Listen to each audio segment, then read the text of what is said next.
فوالذی نفس بیدہ، لوگو میرے صحابہ کو گالی نہ دو، یعنی جس کے قبضے میں محمد کی جان ہے، یعنی فلو وحدکم انفق مثل احد ذہبا، اگر تم احد کے پہاڑ کے برابر بھی سونا خرچ کر دو۔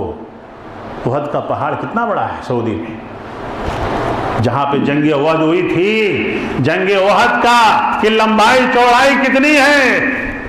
بعض علماء نے 6 کلومیٹر کہا ہے، بعض نے 7 کلومیٹر کہا ہے۔ 7 کلومیٹر جو پہاڑ پھیلا ہو وہ چھوٹا نہیں ہوتا، اس کی لمبائی کہ آپ کے سر کی اونچائی کہ آپ کے سر کی ٹوپی گر جائے۔ محمد رسول اللہ صلی اللہ علیہ وسلم نے فرمایا کہ تم اگر اتنا سونا بھی خرچ کر دو احد پہاڑ کے برابر، تو میرا صحابی 300 گرام یا 600 گرام، کیا کہا؟ ما بلغ مد احدہم ولا نصیفہ، میرا صحابی وہ ہے جس نے محمد رسول اللہ صلی اللہ علیہ وسلم کے چہرے کو دیکھا ہو، چاہے 1 منٹ ہی دیکھا، چاہے 1 منٹ کے لیے ہی کیوں نہ ملاقات ہوئی محمد رسول اللہ صلی اللہ علیہ وسلم سے، اسے صحابی کہا گیا۔ اور اللہ نے جن کو دنیا میں جنت کی سرٹیفکیٹ عطا فرمائی، جن کے اتباع کرنے کا ہمیں اللہ نے حکم دیا، ایسے صحابہ کرام کو، جلیل القدر صحابہ کرام کو، ابو بکر رضی اللہ تعالیٰ عنہ کے بارے میں محمد رسول اللہ صلی اللہ علیہ وسلم نے فرمایا کہ ابو بکر، میں نے تمام لوگوں کا احسان اتار دیا ہے، لیکن میں آپ کا احسان نہیں اتار سکتا۔ آپ نے مجھ پر اتنے احسان کیے ہیں کہ اس احسان کا بدلہ صرف اللہ دے سکتا ہے، میں نہیں دے سکتا۔ اتنی محبت ابو بکر صدیق رضی اللہ تعالیٰ عنہ سے۔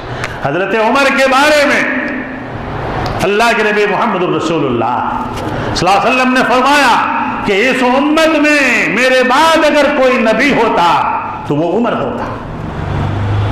اتنی محبت حضرت عمر سے کہ اللہ کے نبی نے کہا کہ جس راستے سے عمر کا گزر ہوتا ہے اس راستے کو شیطان چھوڑ کے بھاگ جاتا ہے۔ وہ عمر، وہ عثمان غنی جب کمرے میں داخل ہوئے، اللہ کے نبی کا تہبند ذرا اوپر اٹھا ہوا تھا، اللہ کے نبی نے اپنے لنگی کو برابر کر لیا، کمرے میں داخل ہوئے۔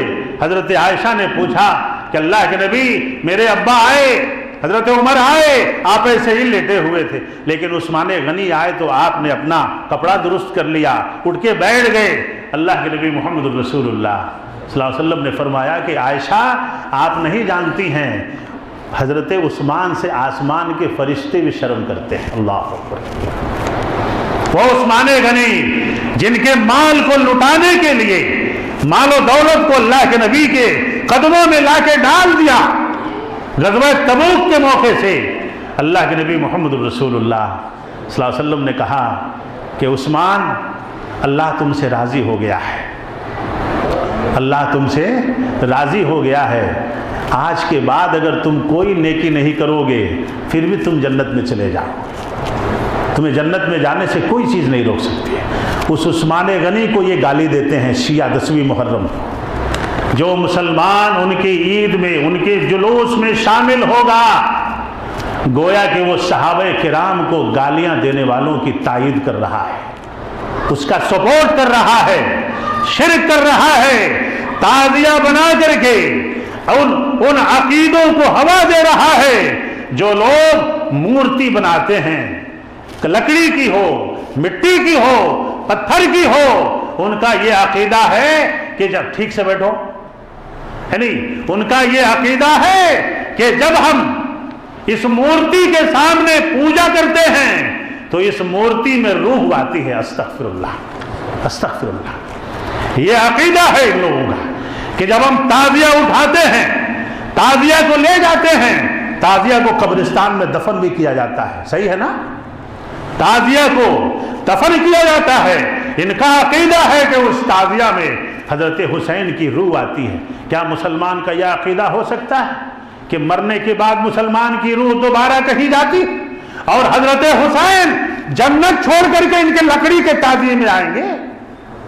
دونوں باتوں میں ٹکراؤ ہو گیا. اگر تم اس بات کو کہہ رہے ہو اللہ کے نبی محمد الرسول اللہ صلی اللہ علیہ وسلم نے حضرت حسن اور حضرت حسین رضی اللہ عنہما کو جنت کے نوجوانوں کا سردار کہا ہے. حضرت حسن حضرت حسین شہید ہو گئے, ابھی وہ کہاں ہیں؟ ابھی وہ کہاں ہیں؟ انہی سے پوچھیا ابھی وہ کہاں ہیں؟ شہید کے بارے میں اللہ نے کہا لا تقولوا لمن يقتل في سبيل الله اموات بل احياء ولكن لا تشعرون. وہ اپنے رب کے پاس زندگی میں ہیں, اپنے پاس ہیں, انہیں تم مردہ نہ کہو. ان کو پوچھئے کہ حضرت حسین ابھی کہاں ہیں, تو یہ کہیں گے اپنے رب کے پاس زندہ ہیں, جنت میں ہیں. کہاں ہیں؟ کہاں ہیں؟ جنت میں ہیں. تو جنت میں سے ان کے لکڑی کے پیپر کے تعزیے میں آئیں گے حضرت حسین, وہ ڈھول اور ناچ دیکھنے. ڈھول کیا. حضرت حسین نے کبھی میوزک سنا؟ حضرت حسین نے کبھی ڈھول بجایا؟ حضرت حسین نے کبھی ناچ دیکھا؟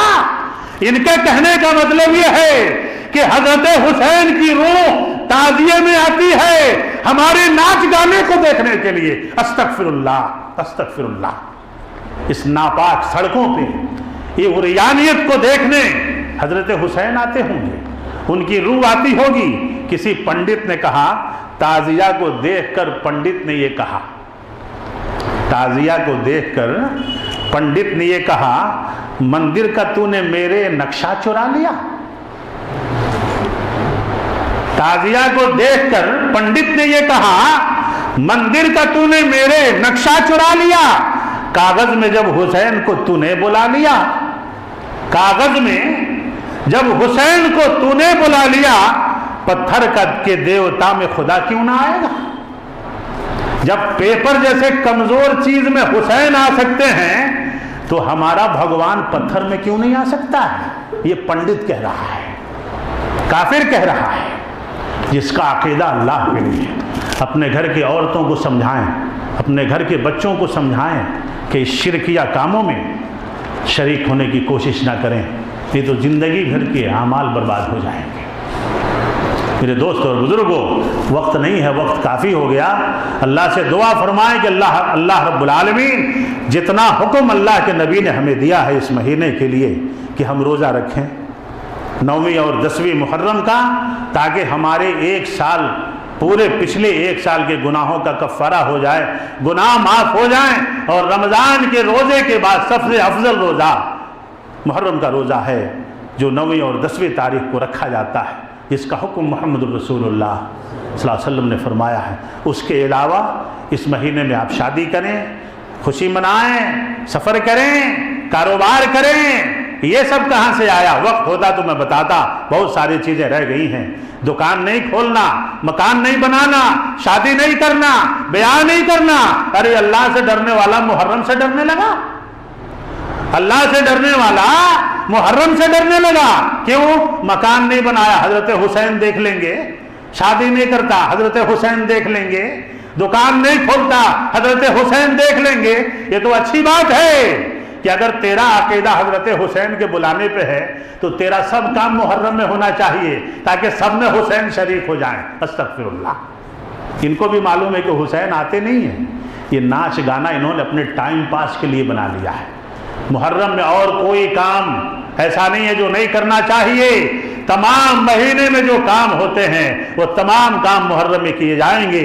اور ایک خاص کام یہ کیا جائے گا کہ محرم میں روزہ رکھا جائے گا 9ویں اور 10ویں محرم کا. اللہ رب العالمین ہمیں صحابہ کرام کے قدر و منزلت کو سمجھنے کی توفیق عطا فرمائے. اللہ رب العالمین ہمیں اسلام کو سمجھنے کی توفیق عطا فرمائے. اس محرم سے جڑی ہوئی ہجرت کی وہ تاریخ ہے جس کو میں نے جان بوجھ کے آپ کے سامنے بیان نہیں کیا, وقت کی تنگی کی وجہ سے پورا خطبہ اسی میں چلا جائے گا.